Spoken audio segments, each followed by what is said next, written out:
to greet Major General Vallely, who was their speaker on Saturday night a couple of months ago.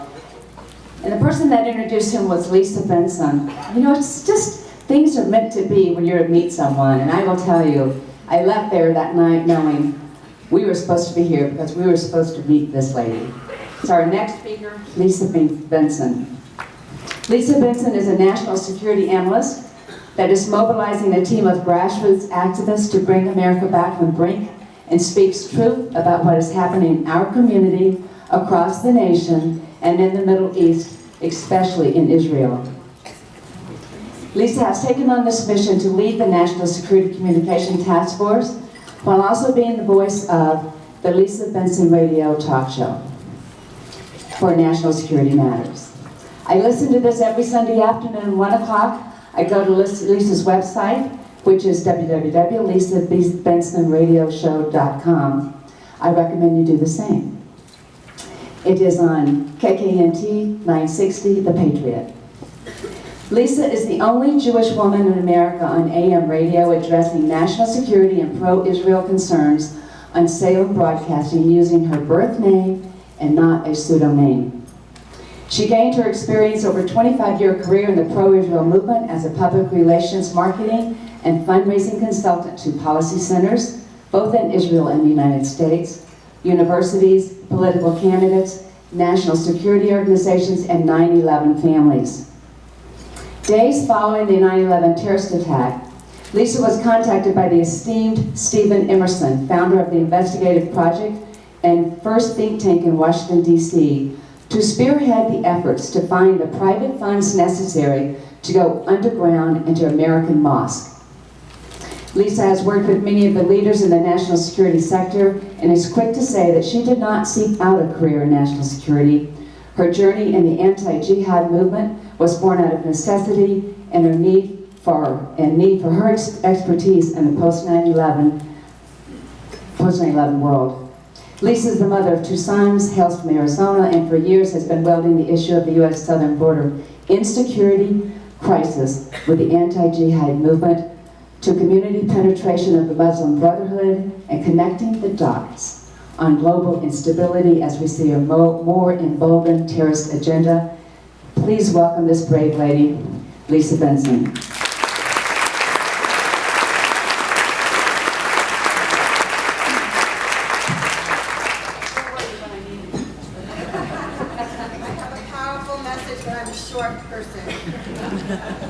Thank you so much. Thank you, Billy. Great pleasure to be here. And I'm only a mom. It sounds like a terrific resume, doesn't it? I really have a graduate degree in public administration and an undergraduate degree in archaeology, which I think has aided me in peeling back the onion from these stories. And so many of us, these are very, very powerful stories. Thank you so much for your testimony today. But it is why we are all here. I have to tell you, I'm no superwoman. I'm just a mom. I'm a mom of 2 Jewish boys. And if you know anything about Jewish women and Jewish moms, we'll hang on those kids until they're 40. We'll tell them what to do until they're 45. And we will not let go until they put us 6 feet under. And so I feel it is my obligation as a mother, my obligation to them to help protect this nation. And I ask you to listen to everything I say today. You had a great lunch, we had great speakers. Now it's time to get angry. Now it's time to get involved. Now it's time to find your voice in this sector because I am only one of a few women in America doing this and I cannot do it alone.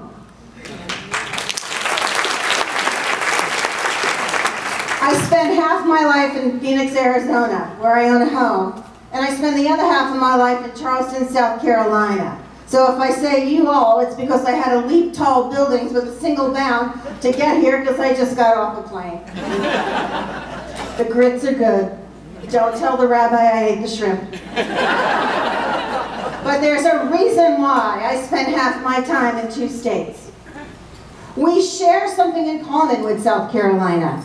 2 of the most esteemed foreign policy senators with the most gravitas in Senate are the 2 amigos that are running our foreign policy. John McCain and Lindsey Graham. They're not going anywhere, and that's okay. But you, my friends, ladies and gentlemen, will in fact pick up your game. So the next time there is a town hall in Scottsdale, or in Charleston, or anywhere in this country, you will not let John McCain say to you, I got this covered. I've been to Syria. I know those Syrians. He went and he spoke to the wrong Syrians. And even last night on Hannity, he professed that he knows this Free Syrian Army. He knows nothing. And if he knows, it is willful blindness that he is trying to pull the wool over your eyes. I think John McCain either does not know or really believes, like the president, that we actually can deal with the Muslim Brotherhood. There are two Free Syrian armies. One are the dissidents that left Bashar al-Assad's army. General Valley, come listen to him when he's here. He taught me this.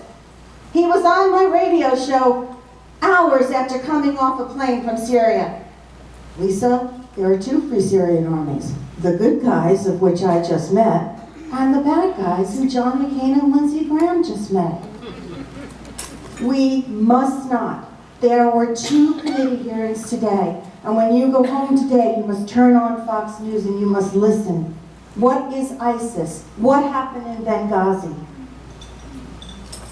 Do not call what happened 13 years ago a tragedy.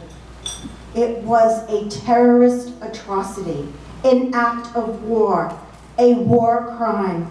The president and the administration continues to call it a counterterrorism measure. The self-proclaimed jihadists responsible for hijacking American jets and using them as missiles targeted the World Trade Center because it was a Western financial capital. A place where men and women of many ethnicities and religions worked in peace and prosperity. Another flew into the Pentagon, the brain center of the greatest army in the world. And the last one more jet was meant to hit the political heart of the free world, either the White House or the Capitol. But brave Americans who realized the plot aided in crashing that plane in Shanksville. We remember them, we honor their memory, and in their memory, we never let this happen again. I credit the late Christopher Hitchens when he said, do you know that date, September 11th, was a very historic date? In September 11, 1683, the conquering armies of Islam were met and held back at the gates of Vienna. That date, September 11th, was purposefully picked for those terrorists to attack us. Islamists. Islamists. You don't hear the president say Islamist State, do you? He says ISIL. He'll say ISIS. But this morning, watching the news, I realized why. By saying ISIL, he doesn't have to say the word Islamist. So when you hear him say that, remember I told you. Jeremiah Wright. Shake your heads, ladies and gentlemen, but he was the spiritual advisor for 20 years to this president. He said after 9/11, 9/11 was about America's chickens coming home to roost. The longtime minister of the Obama family unforgettably characterized the murder of more than 3,000 Americans as a protest against imperialism, colonialism, and occupation. That is the progressive mantra. It's our fault. Gaza was our fault. This is our fault. The Taliban is our fault. ISIS is our fault. And that's why they cannot decide in Washington which way to go. Do I go left? Do I go right? Do I fight them in Syria? Do I just do nothing?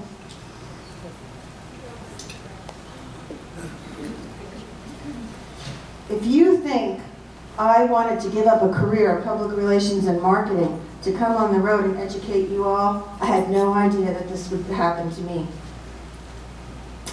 But late last week, we heard the mother of all political speeches, How many of you heard of Barack Obama while I was out in Carolina talk about what was ISIS? Everything you needed to know about his agenda was in the first minute of that speech. The president in his agenda said in the first minute, ISIS, ISIL, ISIS is not Islamic. No religion condones killing. Mr. President, you are willfully blind, and all of us are going to remind you, ISIS exists to manifest a caliphate, an empire, which is Sharia in nature. As we gather here right now, Trey Gowdy from South Carolina has a select committee. Bless that man and say a prayer over him. I just returned from his district where they say he'll get the job done if he can.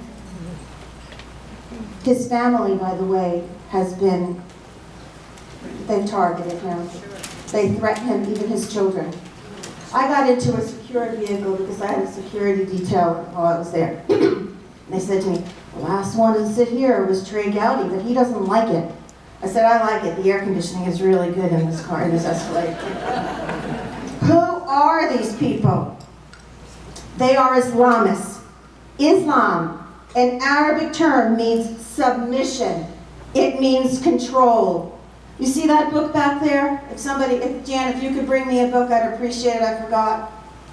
Everything you need to know that happened after 9/11 is in this book.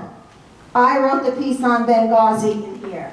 Shariaism is here. The battle to control women and everybody else. Just come down to Phoenix one day and see the Somalis in the hijabs and their najabs. Go into my Home Depot, into my Walmart, and see the men with their multiple wives and children. And I'd like to tell you that we are the only state that is seeing this, but every state that I visit is seeing the same thing. This book is the Bible, folks, for you to know. And I'm happy to autograph it and sell it to you today. It's what holds up my ability to travel the country. What is it? It is a way of life for a fifth of the world's population. Muslims are spread all over the entire world. They speak many languages, and they are unified by their holy text, the Quran. On my board of directors is somebody I know you all know, because I bet you all watch Fox. Yes. Not only is Major General Valley on my board, but Mr. Dr. Zudi Jasser, my friend, my colleague, my partner. And I would have had his books today, but he didn't get them to me on time. He is a Muslim. He wants to see reformation. And if you have anybody in front of you up here putting down every piece of being a Muslim, you are making a mistake. There are people out there that want to speak up, that need you to lift them up. But what happens to them? As in Mosul, they get beheaded. The Quran is love, violence, benevolence, and hatred. Shariaism is about control. It is the body that is the canon law based on the Quran. Everything, honor killings, marriage, law. You can pat yourselves on the back because your state representatives did something that only 7 other states have done so far. You have a constitution that would support Sharia courts, but in the state of Arizona, we passed American laws for American courts right underneath the nose of the Council of Arab-Islamic Relations, and we did so because the good legislators of our state had the good sense to do it.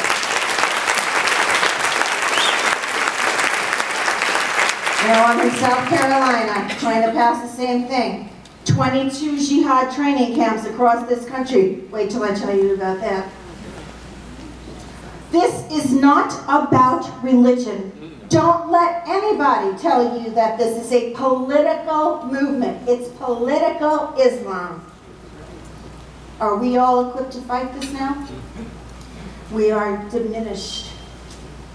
We have had an appeasement government, failed foreign policy, both sides of the aisle. Nobody knows what to do. Let me give you a little background. How many of you know the names of the people tied to Muslim Brotherhood who work in the White House? Let's just review this one more time, so you could, as I say in my southern accent, one more time for all of y'all to know. American Spectator wrote this article. Mohammed El-Abiari, the most senior official in the White House on Homeland Security, he just decided to resign.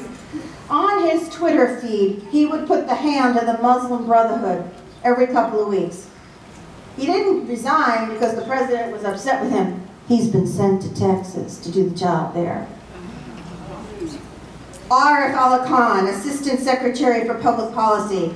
Rashid Hussain, Special Envoy to the Organization of Islamic Conferences. Salam al-Mariyati, Obama Advisor, Founder, Muslim Public Affairs Council. Iman Mohammed Magid, Obama's Sharia czar. Put that with the Ebola czar. The Islamic Society of North America, which in this book shows you directly the ties to Muslim Brotherhood. And here's my favorite.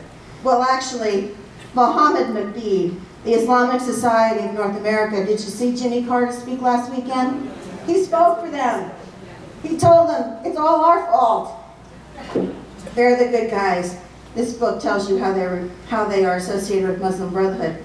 Then there's my other favorite guy, Ivo Patel, Advisory Council on Faith-Based Neighborhoods. The newest member of the team in the White House is Fatima Noor, 30 years old out of Vanderbilt University. She is now the Assistant Director for Immigration. She belongs to the Muslim Student Association. That is, Muslim Student Associations, ladies and gentlemen, were the first entities in the United States to come from Egypt as part of the Muslim Brotherhood. In all seriousness, all of you need to know, the nation is in an alarming state of emergency. For that matter, the world is in crisis under the threat of this brazen new generation of battle-hardened Islamists that we have called ISIS, ISIL, Islamic State. They have rebelled against Al-Qaeda, seeing the old guard's leadership as too politically passive and restrained in the lack of violence. What I have been saying on the road is Al-Qaeda is your granddaddy's jihad. ISIS is their great-grandson. They are savvy. They are rich. Every day. How many of you are on Twitter? Oh, wow, look at all those hands come out. Ladies and gentlemen, please, I don't want to have a stroke up here. The battle is on the Twitter feeds. If you think the battle is in Syria and Iraq, you're not paying attention. They have 15,000 sites a day running on Twitter, trying to convince the media, trying to recruit. And part of what I do is to try to train you all on Facebook. How many of you on Facebook, please? Okay, those people will connect with me, and you'll get on the private sites, because you're out of the loop. You're not getting the message. You're not helping us drive the narrative. How many of you get an email and send it to a friend when you get upset? More. You know what that means? You're not compounding your activism. You get an email and it says, President Obama said today, and you go, oh my God, what did he say now? And you send it to your friends and your family, who are already disgusted, who are already saying, I can't take it anymore, and throw their shoes at the TV.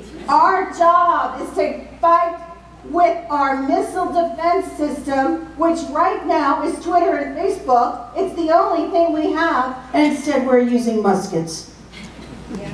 It's not going to work. We're going to lose, and we're going to lose the elections in 2016 unless all of you get busy, and I'm happy to help you. Millions of Americans this past week are reflecting on the tragedy of 9/11. While Israel yesterday, and they still remain sitting on the front lines of Western civilization. Operation Protective Edge was a provocation to get Israel involved because Iran was behind it all. The early part of July, 3 weeks approximately after Operation Protective Edge, a self-described heir to the Prophet Muhammad declared himself supreme leader of a new Islamic state, stretching from eastern Syria to northern Iraq. How did Abu Bakr al-Baghdadi, 40 years old, self-proclaim himself and maneuver himself out of al-Qaeda as the new vanguard of this jihadist ideology? It is jihad. It is war. And how does this impact Arizona? Well, first we're hearing this. You have to laugh. In 2012, the FBI, under the auspices of the Obama administration, decide to purge the FBI training manuals. Did you hear about the purge? This gentleman's shaking his head. You're reading the right blogs. It is not, you cannot see in any FBI manuals the word jihadist, Islamist, Islamic supremacy, Islam. You can't profile. So therefore, when the Boston Marathon bombers blew up a marathon and the FBI was informed by the Russians, hey, you got bad guys in that mosque. What did they do? Duh, we don't know what to do. We weren't trained what to do. And that is why John Wandola, former Muslim Brotherhood authority for the FBI, left the FBI. He sits on my board now. And I'm very proud to say that we have learned much from his guidance. There are 30 esteemed analysts that sit on the board of this radio show, and the mobilization that goes along with it, the National Security Communication Task Force. If there is an esteemed voice in this country, and in this, actually in Israel as well, we have 2 from Israel now, they are sitting with me. On my broadcast, you will never hear conspiracy theory. You will hear intelligent, accurate, and measured information. I vow to you that I will never say something stupid that will have you all writing about me on social media or put me in the Arizona Republic. Because that is not going to save our country, it is not going to save my children, and it is not going to save your children. I had a brain accident in June, that's why I'm reading notes. Did you all know that? You all knew that. I had a car accident. Jan and Lou drove me up here today, and they have been with me by my side since June when somebody was text messaging and reared me from behind. And she was going 60 miles an hour and just kind of jostled my brain and put it into microhemorrhaging. And 4 weeks later, I had to be on a speaking tour. So I apologize for using my notes, but sometimes I just get, as we say in Yiddish, vertutzt. And by the way, who's out there that gets to put the Israeli flag? I want to, Susan, they sit on the front lines of Western civilization. I speak all over this country. I have never seen that. I want to thank you. I want to thank you very, very much. Nobody's ever done that. Thank you very much. Next week is Rosh Hashanah, so don't tell the rabbi I ate the shrimp. Here in Arizona, we wonder why we're not paying attention. If you go back and you remember the hostage crisis, you're all about my age or older, except for the students. Remember the Iranian hostage crisis, where you're riveted for 444 days to Ted Koppel, whether you liked the way he looked or not, because you were hungry to find out what was going on. You wanted to know who these people were. You know who they called them back then? Fundamentalists. When we first started to pay attention to these people in the black workers, and who are these guys with these hats, and who are these mullahs, and what's going on, we called them fundamentalists. And then what happened after that? Anwar Sadat was killed. We all paid attention in September. Anwar Sadat, he was killed. He was killed also by fundamentalists. Except what we know right now is that those were really Salafists. Those are the hardened guys in the Sinai who are burning Christian churches, who are putting Coptics at risk, which you all don't know. I don't say this very often in public, but I'm in Arizona, so I'll say it now. It's about John McCain again. The man's a good man. He fought hard. the International Republican Institute, of which he chaired, went to Egypt and helped Morsi win that election. Morsi was the head of the Muslim Brotherhood. Morsi is no longer in power because El-Sisi is in power, and now El-Sisi is throwing the Muslim Brotherhood in jail. John McCain picked the wrong guy there. And that's why I'm a little nervous about John McCain getting on Hannity and telling everybody, well, I've been there, I know what's going on, but what you all don't know, he hired Elizabeth Obaji, the public relations person for the Free Syrian Army. If you remember that, you hear it on my show all the time. We can go back to 1998, the Nairobi bombings, the USS Cole. None of this should have been a surprise for us. None of this should have been a surprise for us, but just as we find ourselves now unaware, caught with our, once again, not knowing what to do, these stories must be documented because of the horrificness of being in a terrorist attack. To this day, I can't get on an elevator. To this day, because I had to be involved in the 9/11 Commission reports, and I had to read them. And the stories that got me the most were the stories about the people. Well, you see, they kind of know where family members were, and those that were on elevators were really horrific stories. I want to tell you what's happening in Arizona and why you must get active and why you must stay active and be active. We have Somali penetration in our state. You have heard about Al-Shabaab. You have heard about Minneapolis. You have heard about what happens when they go back and forth to be trained and how they end up. I read last night that there are 12,000 people with Western visas right now in Syria and Iraq. 500 or so of them are Americans that still have their passports. Why can't we get those passports revoked? Why can we not stop the visa waiver program? Why can we not close the border? Why? Why do we have an electric grid vulnerable? Because none of you, or some of you, or not enough of you, are making enough noise in the way that it matters. We had the largest Twitter rally for Israel this summer. 600 tweets an hour. It made news. It made so much news that the phone rang and it was Al Jazeera. That's the Arabic paper, by the way. Who's in charge here? Who's logging up the logarithms? It was me. Sorry, I did it. And while we're talking about things, I am not about politics. I am a Republican. But for me, it's policy over politics. It'll be policy over politics every single day until I feel my children are safe. And that is why Tom Horn lost the election. Because unbeknown to him, he walked into my studio with an agenda. I was busy in South Carolina the weeks before. I had no idea there was this hoopla with Tom Horn. And then 48 hours before he's coming on, I get a phone call from one of my delegates, one of our activists here, who says, you know he supports the Gulen Turkish movement. I said, what? You know he's publicly endorsed the Gulen Turkish terrorist school movement, charter school movement. Took me 3 nights, whatever it was, of not sleeping, putting a team together, collecting his donor records, finding out he was supported by them. He comes into my studio, it's all on archives. You can listen to the archives now until I put them on for pay-per-view, but we gotta make money, folks. We can't do this on air.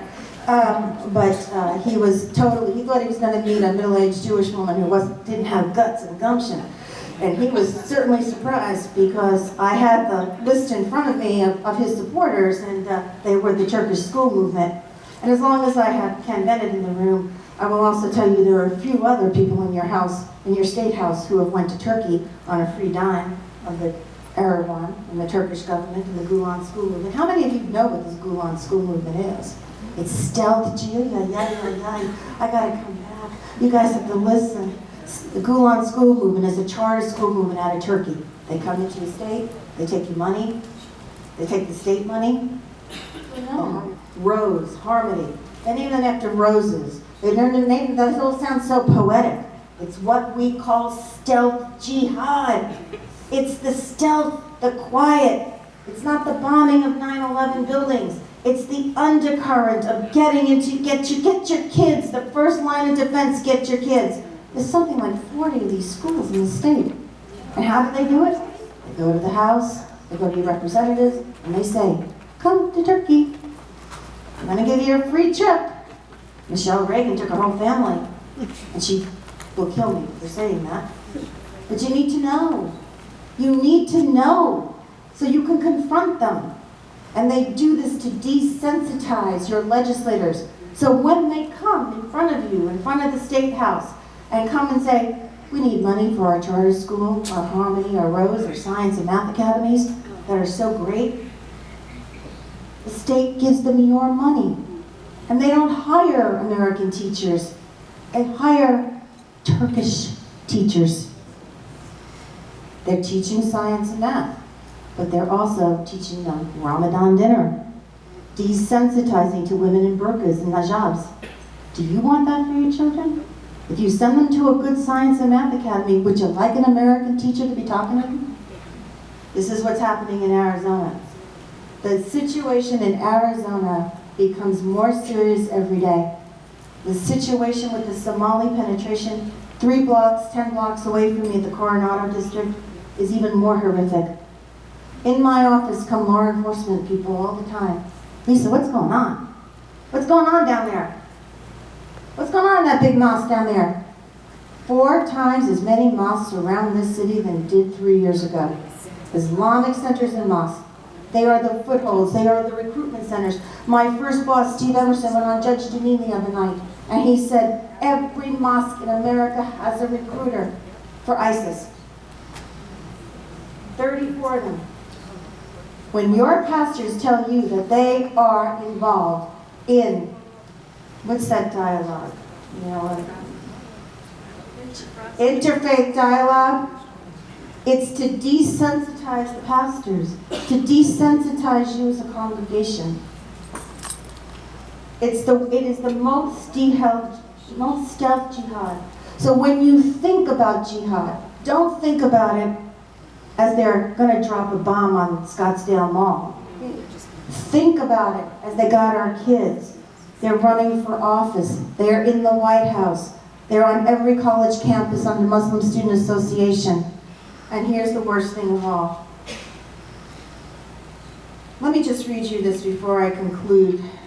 The Muslim American Society of Arizona chapter, it's called MASAZ, M-A-S-A-Z, is the Arizona chapter of the Muslim American Society of Arizona. Their convention last year, attended by Kirsten Sinema, by the way, I think she was their keynote, was, and so was Imam Siraj Wahaz. You can look him up.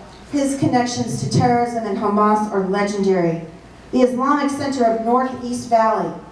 The Islamic Center of the Northeast Valley is led by Imam Anas Halial.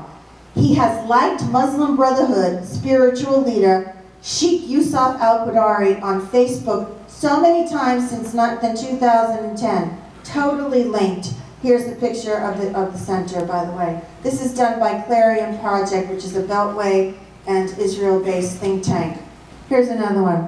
Council of American Islamic Relations, CARE, as we are known. By the way, CARE is the unindicted co-conspirators to the largest terror funding network in the United States, the Holy Land Foundation. They are a 501c3. You can give them your tax-deductible dollars, but the FBI won't talk to them. Let's talk about their Arizona chapter.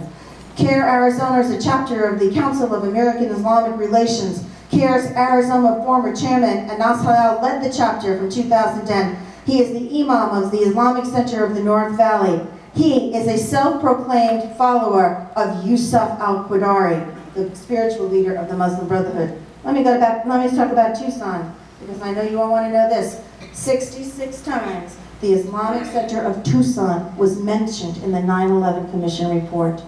66 times. We still have an open border. Are you angry? Yes.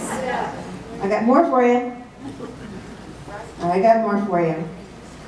I have a video that I'd like to show you, and then we're going to talk about this. Please show the video.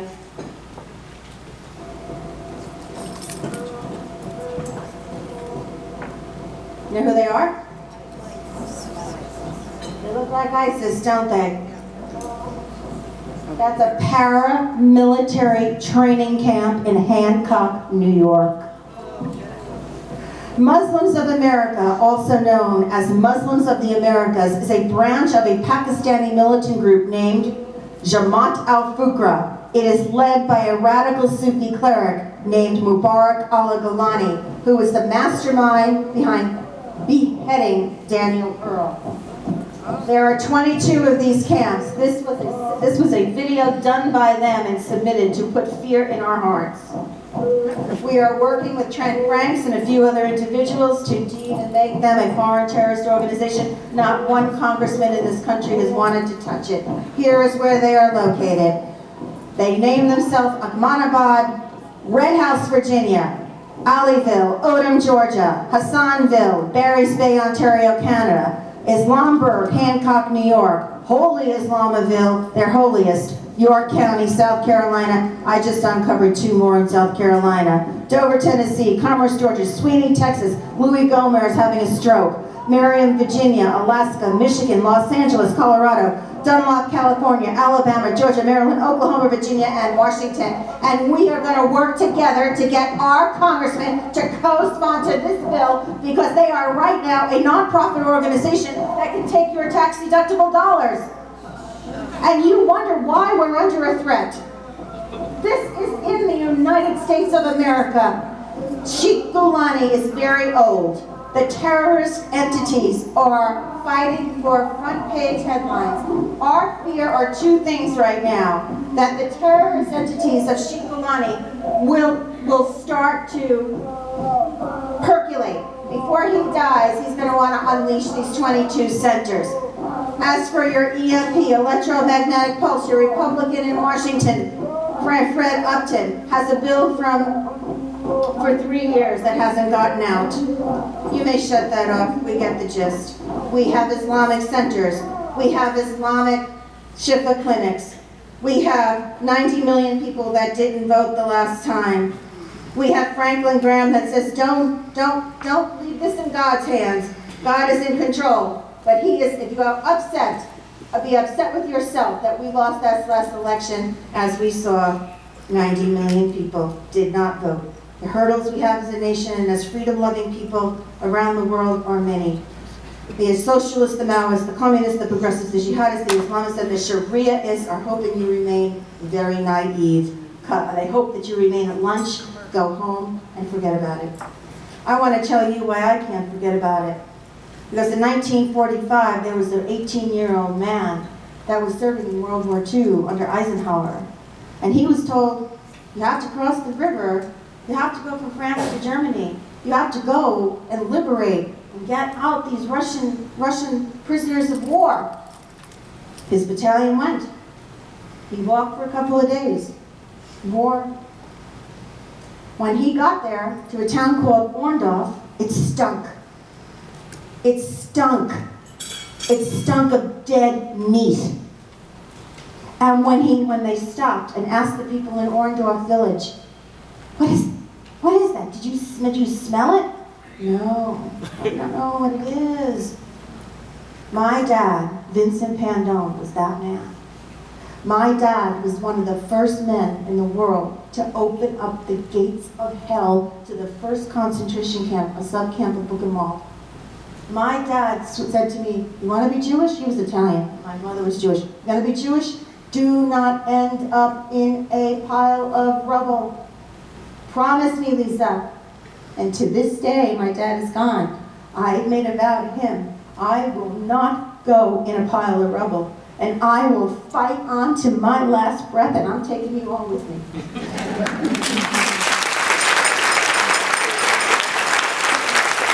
Please help me. We are not just a broadcast. We are a national security task force of 66,000 people around the country. We have the only organization with 30 esteemed leaders and analysts and activists. We are digitally educating everybody in America how to use Facebook and Twitter. I quit Call Me Crazy, being Jewish in my own name, quitting a career to be out here to educate you. Please make me proud. Please make my dad proud. Help me by buying a book. Everything you need to know about what you need to do is in this book. Shariaism is here, and they're depending on you not to know what it is. I would like you all to stand. And I have some great voices here with me. Thank you. I'm not going down, folks, and neither are you. If you have friends and family in other states, I'll go anywhere where they listen. Judy? Judy is going to lead us in a song that I sing after every speech. So please join us as we sing God Bless America with our hands on our hearts.